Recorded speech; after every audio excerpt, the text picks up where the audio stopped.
What's up, guys? Welcome back for another one. Today we're going to do some suspension review, as I've made suspension changes on both the 21 Road King Special and the 22 Street Bob.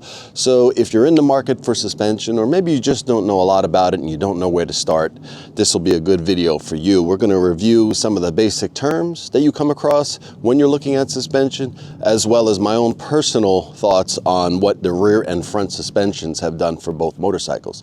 So let's jump right in.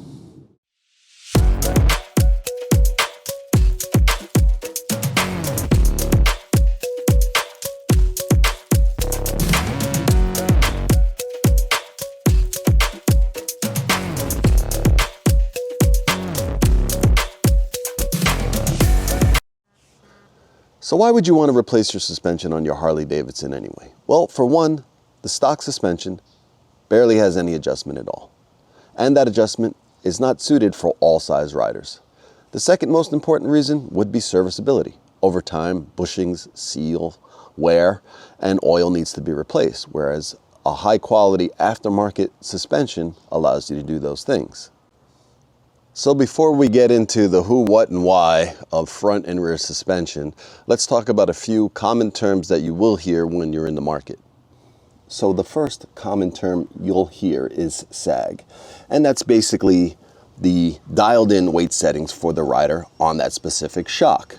And so what happens is, like a shock like this is a 13-inch shock, and Legends recommends 12 inches of sag. So with the rider fully geared, they would sit on the motorcycle and someone would measure from bolt to bolt, from eyelet to eyelet of the shock, and it should be 12 inches.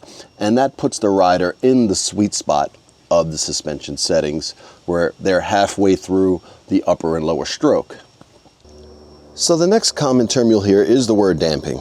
And damping is basically the rate of force that prevents a shock from opening or closing, compressing or decompressing. The act of decompressing or opening up the shock is referred to as rebound. And when you dial in your rebound, you're controlling the speed of the travel in which the shock returns to its original height, the rate of speed that the shock decompresses. So if you were to turn this knob and you were to set it for a low rebound, that makes the shock open up fast. So there's not a lot of damping.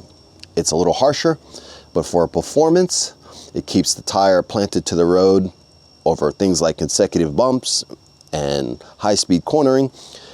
Whereas if you were to adjust the rebound higher, that slows down the speed in which the shock decompresses, which dampens the force. So a softer ride, more plush over large bumps.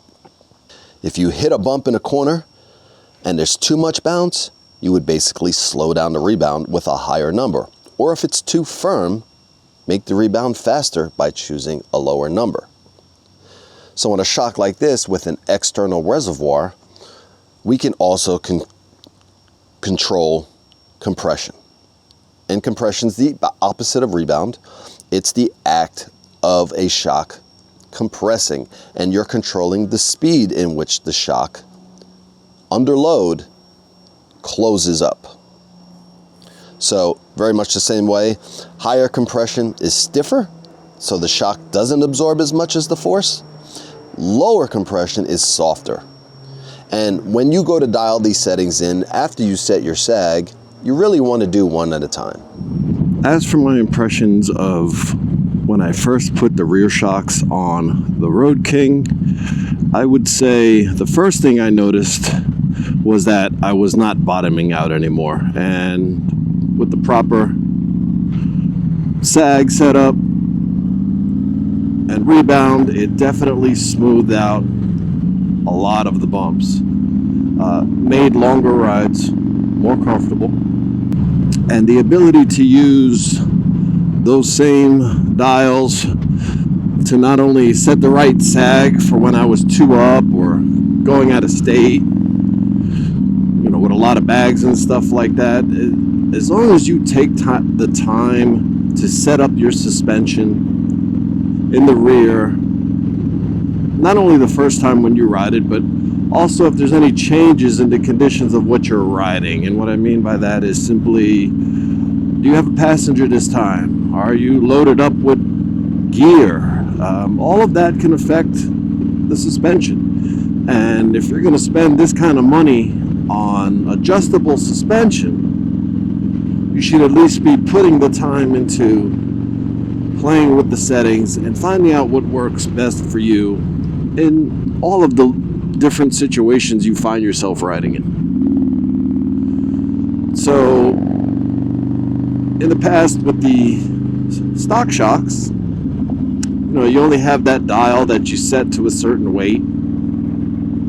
But now, if I go 2 up with a ton of package, I can adjust the sag, adjust the compression and rebound, and it's smooth as butter. That was, I would say, comfort is the number one thing you're going to get out of the rear shock than anything else. And I think this is the one part of the suspension that all riders would benefit from. Now, when we're talking front suspension, to me, we're talking more of a performance-orientated upgrade.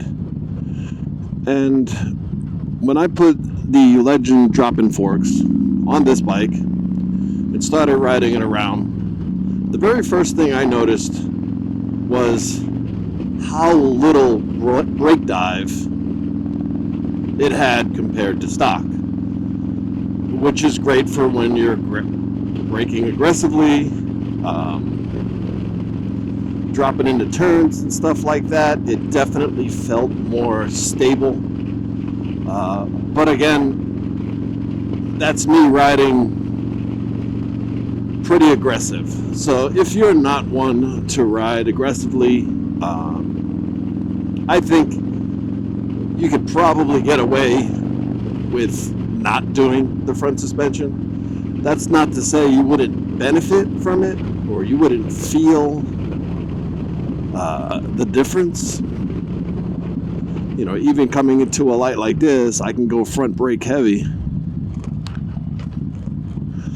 and the front end doesn't just drop into oblivion.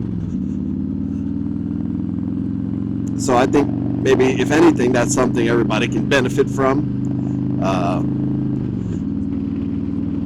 With this setup, it's certainly a little stiffer in the front, but it's not uncomfortable whatsoever. If anything, it's given me more feedback. And as someone who likes to ride aggressively, I enjoy that.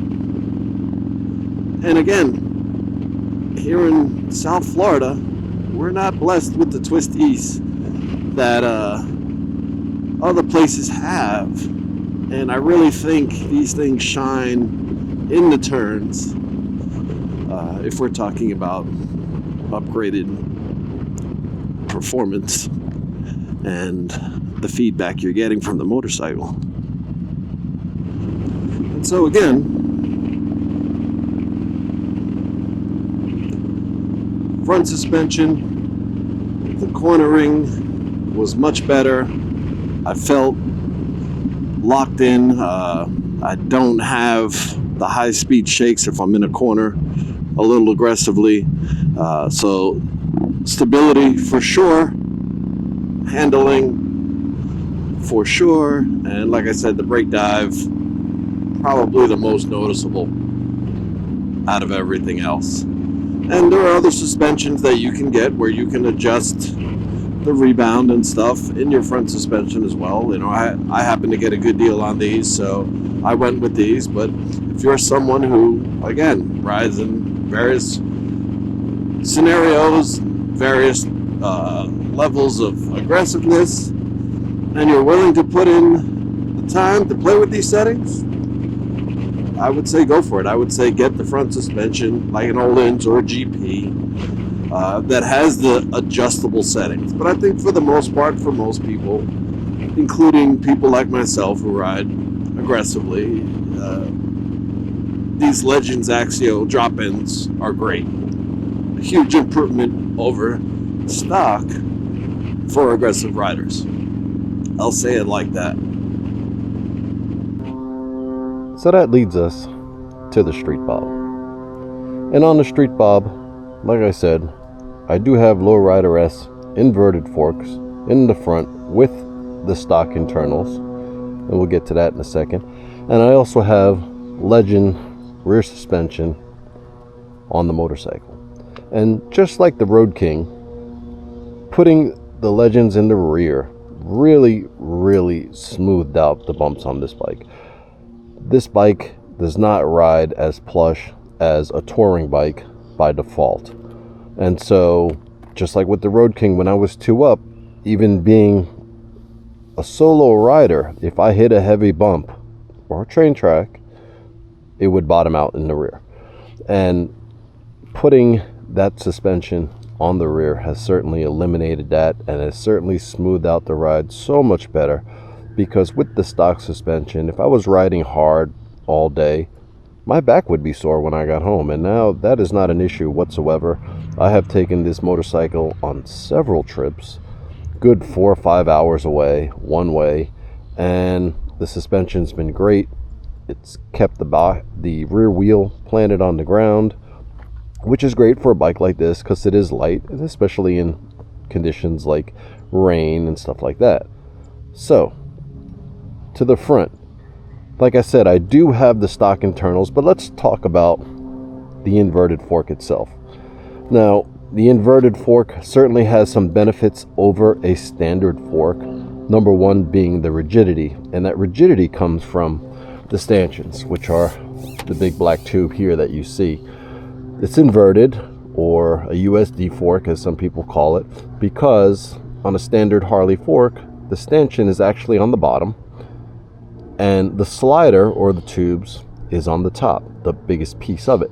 So flipping it, and the stanchion on an inverted fork is so much bigger and longer than the stanchion on a standard fork that it's a much more rigid feeling. And again, that's really more of a performance thing, something you really feel in a curve.